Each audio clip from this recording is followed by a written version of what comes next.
Hello everyone, welcome to my channel.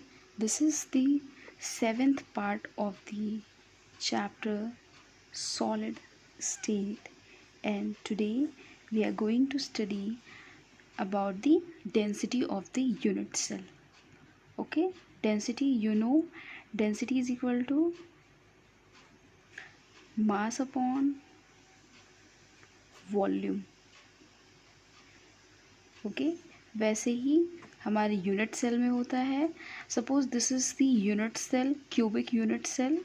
Cubic unit cell में सभी जो एज लेंथ्स होंगी वो आपकी A is equal to B is equal to C. That is suppose X axis के along ये आपकी ए है, ये बी के अलोंग है, एंड दिस इज सी.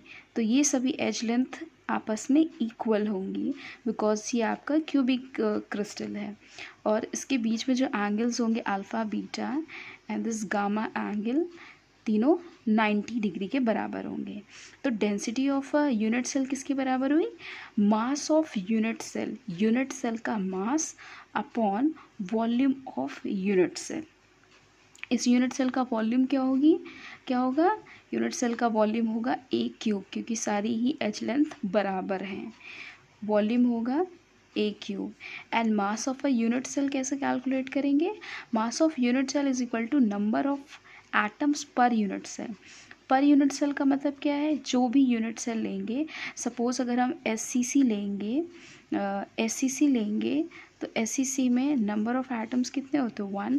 हमने बीसीसी लिया तो नंबर ऑफ एटम्स हो गए 2. हमने एफसीसी लिया तो नंबर ऑफ एटम्स हो गए 4. तो number of atoms per unit cell, जो भी पर यूनिट सेल होगा, जैसे हम अगर एससीसी का क्यूबिक क्रिस्टल उसकी डेंसिटी निकालनी है, हमें बीसीसी है, तो इसके अकॉर्डिंग यहाँ नंबर ऑफ एटम्स पुट करेंगे and this is denoted by Z. And mass of each atom, हर एक एटम का मास स्मॉल m से डिनोट करते हैं. अब आपको ये चीज़ पता रहेगी. मास ऑफ ईच एटम कैसे कैलकुलेट करेंगे? Mass of each atom is equal to molar mass upon Avogadro number. इस तरह से हम कैलकुलेट करेंगे. एवोगैड्रो नंबर क्या होता है? 6.022 into 10⁻23. So mass of a unit cell किसके बराबर हुआ? Mass of a unit cell Z, number of atoms per unit cell, into molar mass upon Avogadro number. ये हुआ आपका मास ऑफ यूनिट सेल. आई बात समझ में? हमें डेंसिटी का फॉर्मूला में पता है. Density of a unit cell होता है mass of unit cell upon volume of unit cell. Volume हमें पता है ए क्यूब है, क्योंकि सभी इसके जो एज लेंथ है ए बी सी तब तीनों इक्वल हैं, इसलिए इसका जो वॉल्यूम होगा ए क्यूब होगा. दूसरी चीज़ हमारी है mass of a unit cell. Mass of a unit cell कैसे कैलकुलेट करेंगे? Number of atoms per unit cell. जो भी हम यूनिट सेल की बात कर रहे हैं, एससीसी, बीसीसी या एफसीसी, उसके अकॉर्डिंग यहाँ पर जेड की वैल्यू चेंज होंगी. And mass of each atom कैसे कैलकुलेट करेंगे? Molar mass upon Avogadro number. एक एटम का मास किसके बराबर होगा? उस एटम के molar mass upon Avogadro number. तो mass of a unit cell किसके बराबर हुआ? Number of atoms per unit cell into molar mass upon Avogadro number. So density is equal to, density is represented by rho. The symbol is rho. Rho is equal to Z into m upon E cube into Na. Z is the number of atoms per unit cell.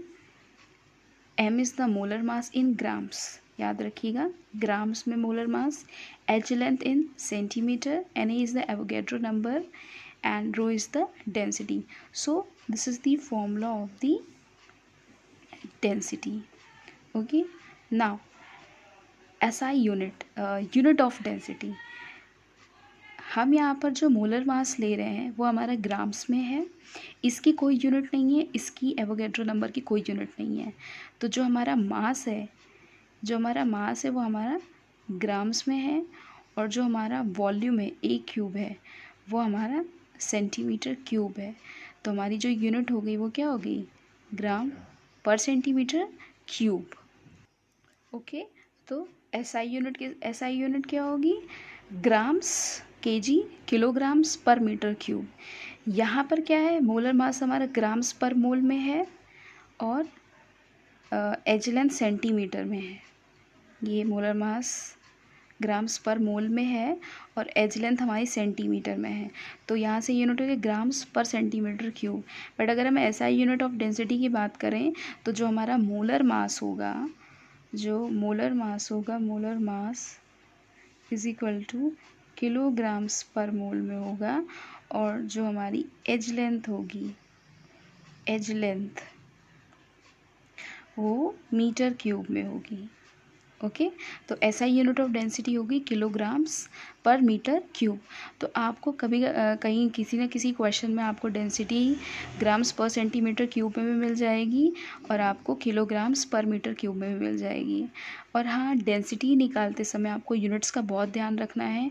किसी किसी case में ऐसा हो सकता है कि as length आपको picometre में दी हुई है, तो आपको उसको सेंटीमीटर में कन्वर्ट करना है या उसे मीटर में कन्वर्ट करना है।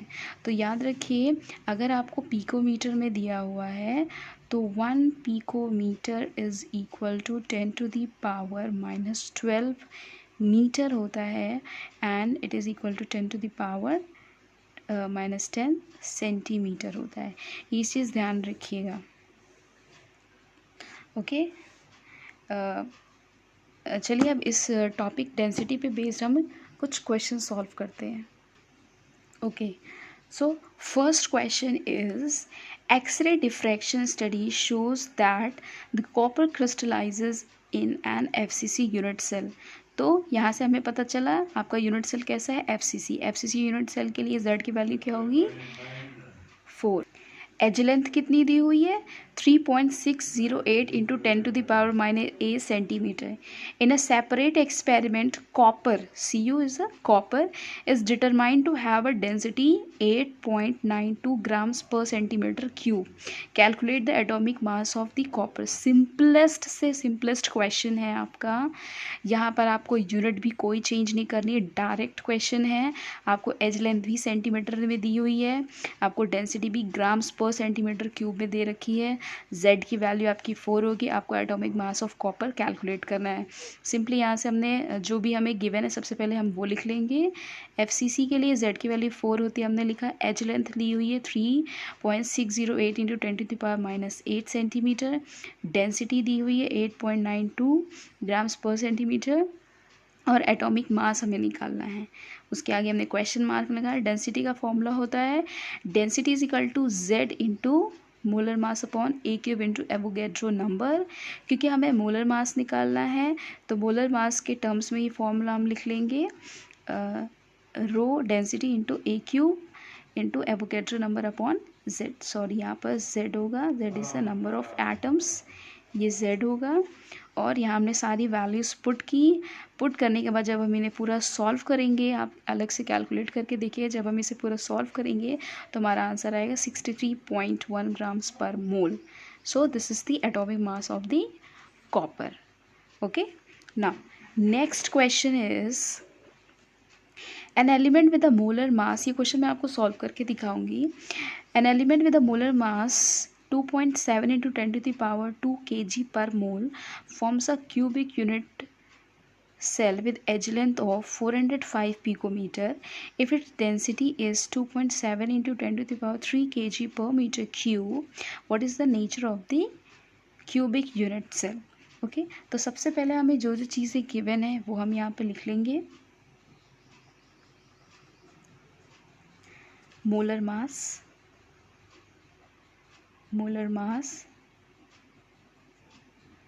ऑफ यूनिट सेल आपको गिवन है 2.7 into 10⁻⁻2 kilograms per mole. Okay, हमें डेंसिटी भी किलोग्राम्स में दी हुई है, किलोग्राम्स मीटर क्यूब, ये हमारी SI यूनिट में गिवन है, और मोलर मास भी हमें किलोग्राम्स में गिवन है। तो हमें इन्हीं दोनों ही यूनिट किलोग्राम में दी हुई है, तो हमें इसमें ग्राम्स में कन्वर्ट करने की कोई ज़रूरत नहीं है, हम किलोग्राम्स में भी निकाल सकते हैं, उसी टर्म्स में निकाल सकते हैं, क्योंकि हमें क्या निकाल, nature of cubic unit cell, यहाँ पर यूनिट का कोई भी इशू नहीं होगा। ओके, एज लेंथ क्या दी हुई है, एज लेंथ 405 पिकोमीटर आपकी एज लेंथ दी हुई है, तो हम इसे मीटर में कन्वर्ट करेंगे, किसके बराबर होगा 405 इंटू 10⁻⁻12 मीटर हो जाएगी। और इसे सिंप्लीफाई करना चाहें तो 4.05 इंटू 10⁻⁻10 मीटर हो जाएगी। ये मीटर में कन्वर्ट हो गई। और डेंसिटी कितनी गिवन है, density is equal to 2.7 into 10⁻³ kilograms per metre cube. Okay, now हम इसे फॉर्मूले में पुट करेंगे।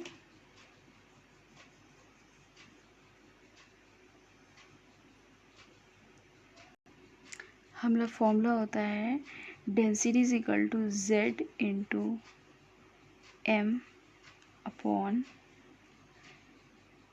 E³ into Avogadro number. क्योंकि हमें Z की वैल्यू निकालनी, नेचर ऑफ क्यूबिक क्रिस्टल निकालना है, तो इसके टर्म्स में हम फॉर्मूला लिख लेंगे। तो हमारा हुआ rho into E³ into Na upon molar mass. Values put करेंगे।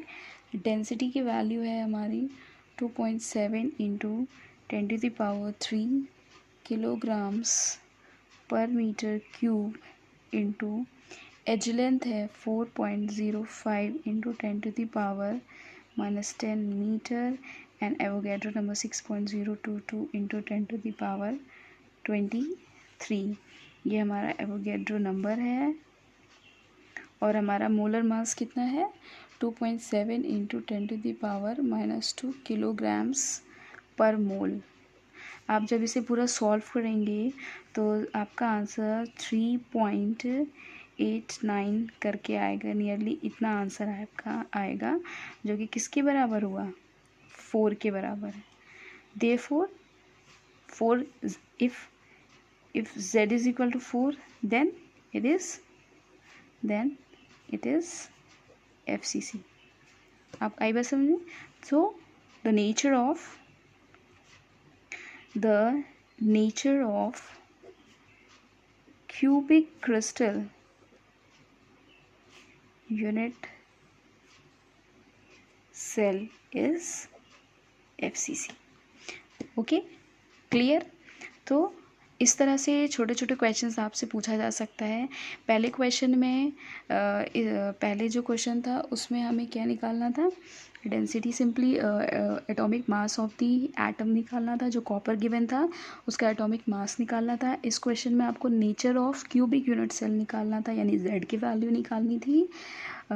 किसी क्वेश्चन में डायरेक्टली आपको डेंसिटी भी पूछा जा सकता है। तो मीन्स कि अगर इन क्वांटिटी में से अगर आपको सारी वैल्यू दी हुई है, कोई एक अननोन क्वांटिटी पूछी जा रही है आपसे, तो आप इजीली फॉर्मूले में सारी वैल्यूज़ पुट करके आप आंसर निकाल सकते हैं। सिर्फ एक चीज़ का ध्यान रखना है कि अगर आपकी जो एज लेंथ है, ये आप ध्यान रख लीजिए, नोट करके लिख लीजिए, या मैं फिर से लिख दे रही हूँ। एज लेंथ है अगर आपकी पिकोमीटर में, तो 1 पिकोमीटर जो होता है वो 10⁻⁻12 मीटर होता है। और 1 पिकोमीटर जो होता है वो 10⁻⁻10 सेंटीमीटर के बराबर होता है। ये यूनिट का ध्यान रखना है। और दूसरी चीज़, अगर इन केस अगर आपका एंगस्ट्रॉम में दिया हुआ है तो 1 एंगस्ट्रॉम जो होता है वो आपका 10⁻⁻10 मीटर के बराबर होता है। तो इन यूनिट्स का ध्यान रखिएगा और एज लेंथ की यूनिट कन्वर्जन का पूरा ध्यान रखिएगा। ओके, अगर आपको ये वीडियो पसंद आई हो तो इसे लाइक करिए, कमेंट करिए और शेयर करना ना भूलें। Thank you.